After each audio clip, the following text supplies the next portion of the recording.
Salut tout le monde, j'espère que vous allez bien. Alors aujourd'hui on se retrouve dans cette nouvelle vidéo dans laquelle je vais traiter des examens, ou plutôt de la semaine de révision. En effet, les examens approchent et le stress ne fait qu'augmenter. Donc, pour pouvoir appréhender cette période de stress et d'angoisse de manière la plus correcte possible, je vais tenter de vous expliquer à travers mon expérience comment est-ce que je révise, comment est-ce que je prépare ma semaine de révision et comment est-ce que je prépare mes examens, mes partiels. Donc, commençons par le premier conseil. Ce que je peux vous dire, c'est que pour être efficace lors de la semaine de révision ou pendant les 10-15 jours précédents vos examens, vous devez être organisé. Pour cela, moi, ce que j'ai fait, j'ai investi dans un petit cahier. Voilà. C'est un cahier dans lequel j'écris mon programme journalier. Ça veut dire que je vais compter le nombre de jours qui me restent avant mes examens. Il m'en reste 15, il m'en reste 10. Et je vais essayer de diviser mes cours, diviser le nombre de matières en fonction du nombre de jours jusqu'à l'examen. Imaginons que vous avez 7 matières à préparer, alors vous devez tenter de fractionner vos cours pour les apprendre jusqu'à l'examen. Moi, je sais que par exemple, ce semestre, je vais commencer par mes matières majeures.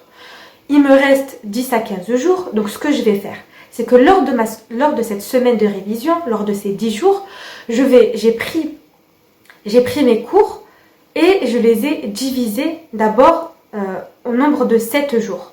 C'est-à-dire que chaque jour, je vais essayer de réviser 3 matières le matin. Donc le matin, on se lève très tôt et on essaie d'apprendre 3 matières. Ces matières, pour chaque matière, j'essaie d'apprendre 7 pages. Pourquoi 7 pages? Parce que c'est ma capacité à mémoriser et ma capacité à rester concentrée. Au-delà de 7 pages par matière, je n'arrive plus à rester concentrée. Donc ensuite, la fragmentation de votre cours, ça dépend un peu de votre capacité à mémoriser. Ensuite, l'après-midi, une fois que j'ai révisé mes majeurs le matin, l'après-midi, je vais essayer d'apprendre mes mineurs. Les mineurs, je vais également choisir 2 matières et je vais bien les approfondir, apprendre 7 pages ou 8 pages. Et ainsi de suite. Le lendemain, mardi, le matin, je vais continuer l'apprentissage de mon cours en fonction de là où je me suis arrêtée la veille. L'après-midi, après votre pause entre midi et 2, vous reprenez vos mineurs. Et là aussi, vous reprenez là où vous vous êtes arrêté la veille. Et vous apprenez 7 pages, ou vous apprenez par section de votre cours, ou par chapitre. C'est à vous de délimiter votre cours comme vous le sentez. Donc ça, c'est très important. Se faire un planning journalier et chaque jour se dire qu'est-ce que je vais faire. Combien de matières je vais apprendre, combien de pages vais-je apprendre, pendant combien de temps, combien d'heures.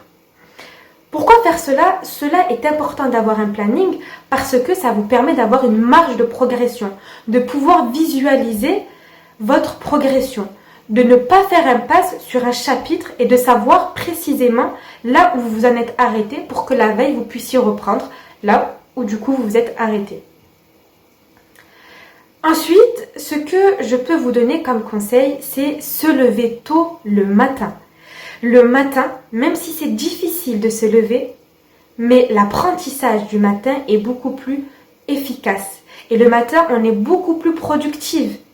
Des études scientifiques ont pu montrer que des personnes qui se levaient tôt le matin pour apprendre ou autre étaient beaucoup plus productives que les personnes qui commencent à réviser tard le soir. Tard le soir, généralement, certes, certains vont me dire « oui, mais moi, je révise mieux le soir ».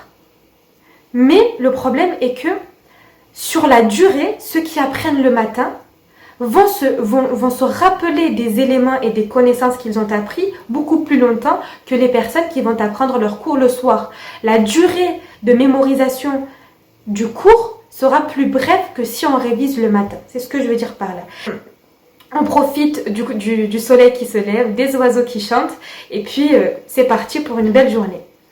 Troisième conseil que je peux vous donner, c'est que lors de vos révisions, vous devez impérativement éteindre votre téléphone. Le téléphone va vous distraire. Et c'est vrai que quand on est en train de réviser et que parfois on est un peu voilà, notre concentration n'est plus là, et puis le chapitre il est difficile à comprendre, et puis quand on entend nos amis nous envoyer des messages, on va faire un tour sur Snap, puis sur Facebook, sur Messenger, sur Instagram, et on perd 10 à 15 minutes de temps sur le téléphone, alors que ces 10-15 minutes, on pourrait les utiliser pour mieux approfondir notre cours. Et surtout quand vous additionnez toutes vos pauses téléphone de 10 minutes à 15 minutes, vous vous apercevez qu'à la fin vous perdez plus de 1 heure à être sur votre téléphone au lieu d'apprendre comme vous l'aviez prévu en début de journée. Autre conseil que je peux vous donner, et ici je vais faire la distinction entre les matières majeures et les matières mineures. Pour les matières mineures, comme vous le savez, la plupart du temps ce sont des QCM. Donc les QCM, bien évidemment, là le cours, faut l'apprendre par cœur. Ça fait 2 ans que je passe des partiels et j'ai eu le droit à des QCM dans lesquels les professeurs ils nous demandaient de la jurisprudence, nous demandaient des arrêts, nous demandaient la solution de certains arrêts, nous demandaient des articles, que dit cet article, que faut-il comprendre de cet article. Et là, si vous ne connaissez pas votre cours correctement, vous ne pouvez pas répondre aux questions. C'est pour ça que les matières mineures, apprenez-les par cœur. Et lors de vos révisions, il faut vraiment que vous vous consacrez soit une matinée, soit une après-midi, où vous apprenez que 2 matières mineures par jour. C'est important, mais ces 2 matières mineures que vous apprenez par jour, apprenez-les de la manière la plus approfondie possible.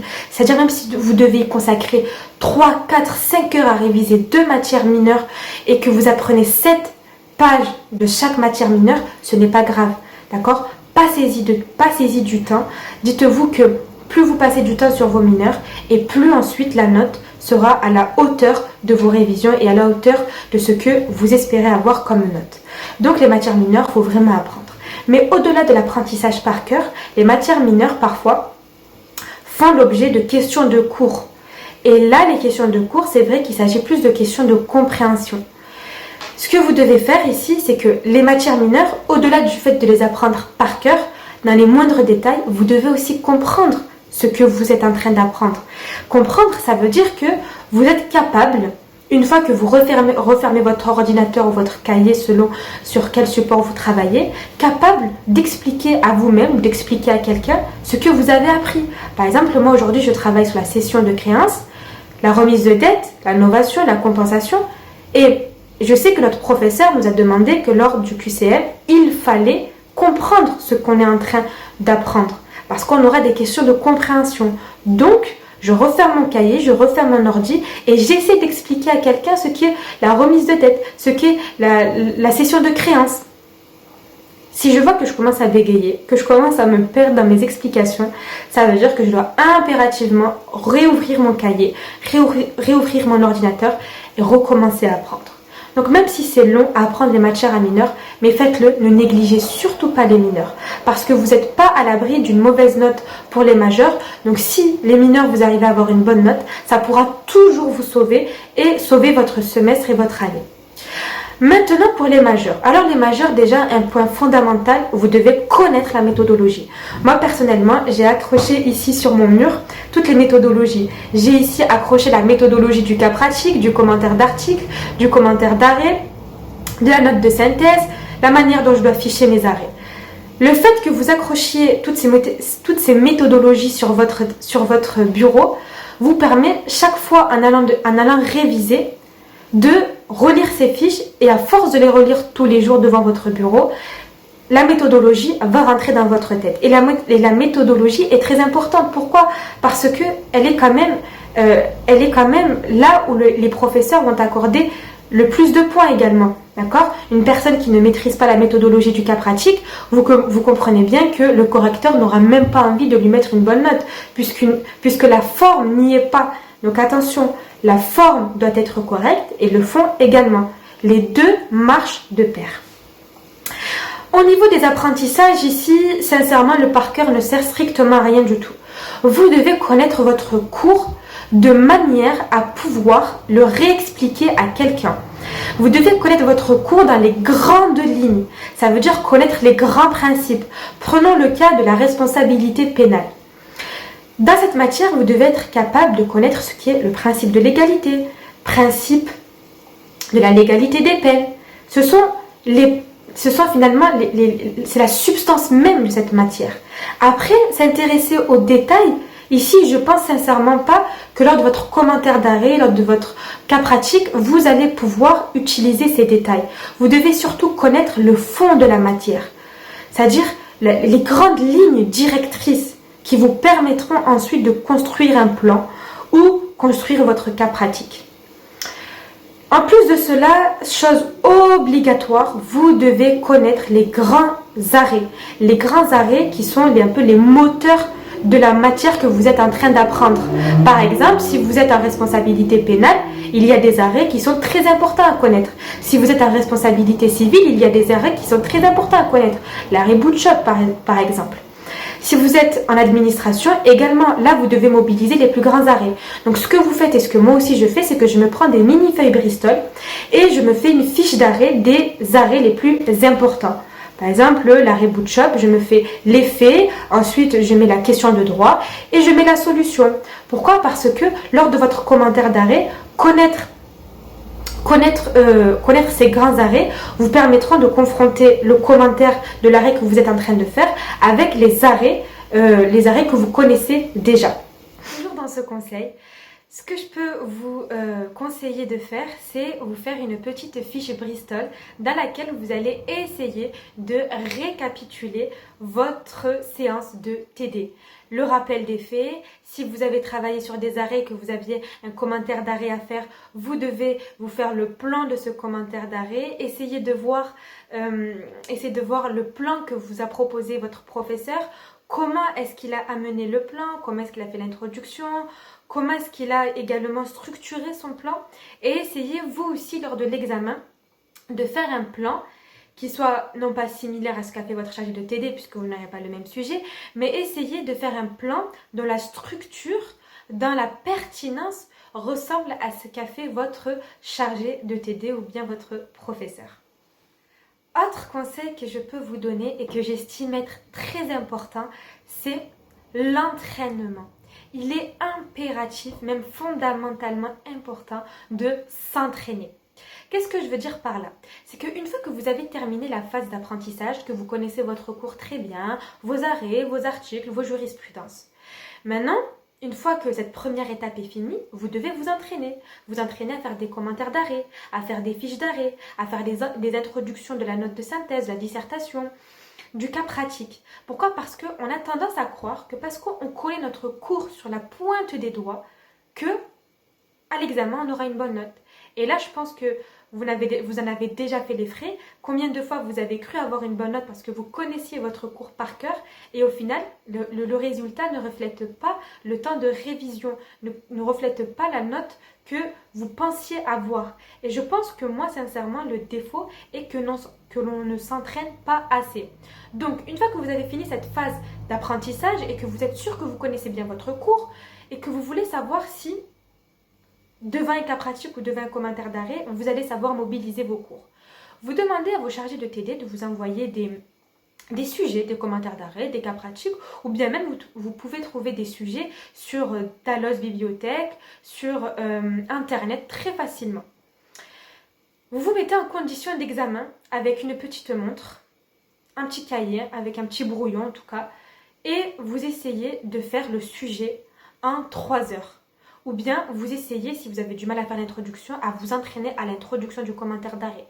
Ou alors vous entraînez que à la manière dont vous devez faire ou vous devez construire votre commentaire d'arrêt. Et à force de s'entraîner, à force d'habituer son cerveau à cette gymnastique de la construction du commentaire d'arrêt, du cas pratique, du plan de la note de synthèse, vous allez voir que le jour de l'examen, vous allez passer beaucoup moins de temps à faire la fiche d'arrêt, à réfléchir, à faire l'introduction. Autre conseil que je peux vous donner et qui vous permettra d'obtenir beaucoup plus de temps lors de l'examen, c'est que pour chaque matière, en tout cas pour les majeurs, normalement les majeurs on a 3 matières.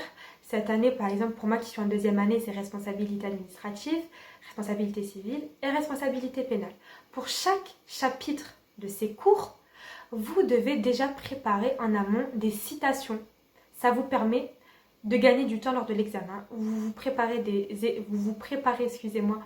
citations, vous les apprenez par cœur et le jour de l'examen, vous n'avez plus qu'à ressortir ces ces citations, ces phrases d'amorce, donc ça vous permet d'avoir un gain de temps. Autre conseil qui est toujours un peu en lien avec ce que je suis en train d'expliquer, c'est que l'introduction. Mais alors l'introduction, vous devez essayer de la faire de la manière la plus correcte possible. Même si vous devez y passer du temps, consacrez même du temps à votre introduction. Vous devez la soigner. Soignez votre langage, soignez votre syntaxe, soignez votre orthographe. Que ce soit dans l'introduction ou bien dans tout le reste du commentaire ou du cas pratique. Parce que surtout l'introduction, c'est ce que le correcteur va voir en premier. C'est comme un livre. Le titre, quand il est beau, il est accrocheur, qu'il n'y a pas de faute d'orthographe, nous donne envie, nous invite à lire le reste du livre. Mais quand le chapitre, ou quand, le titre n'est pas accrocheur, qu'il est mal écrit, un langage très très familier, on n'a pas envie de s'y intéresser. Et l'introduction, c'est pareil.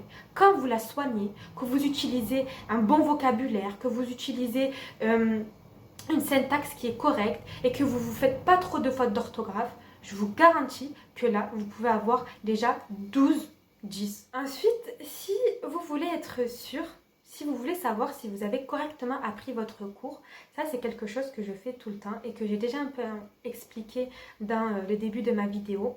C'est qu'une fois que vous avez appris votre cours, au moins un chapitre de votre cours, vous devez fermer votre cahier ou votre ordinateur et vous essayez d'expliquer à vous-même, face à votre miroir ou devant vos frères et sœurs, vous expliquez le cours. Allez, je vais définir telle notion, je vais définir tel arrêt. Et vous devez vous obliger à expliquer le cours de la manière la plus correcte possible.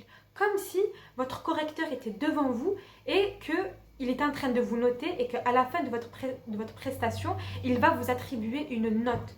Donc vous essayez de l'expliquer.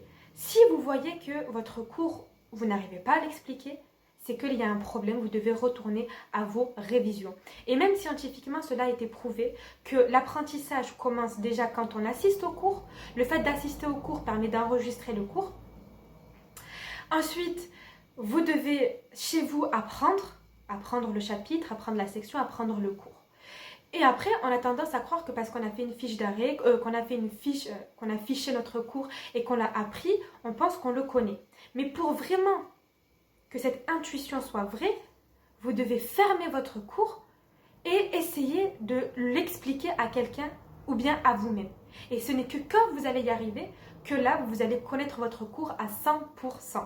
Et ça a été prouvé scientifiquement, comme je le disais, que quand vous expliquez votre cours et que vous le faites avec votre propre vocabulaire, cela permet de ancrer le cours dans votre tête. Et franchement, j'ai adopté cette méthode depuis ce semestre et j'ai remarqué que en faisant cela, je mémorise mes cours beaucoup plus vite et je les mémorise dans le long terme et que j'ai beaucoup plus de facilité ensuite lors de mes commentaires d'arrêt à mobiliser mes connaissances.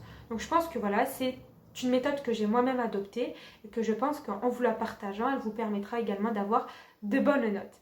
Donc voilà, je pense que cette vidéo arrive à sa fin. Je vous ai un petit peu énuméré la façon grâce à laquelle je préparais ma semaine de révision. Bien évidemment, même s'il ne reste 3, 4, 5 jours, il n'est jamais trop tard pour se mettre au travail.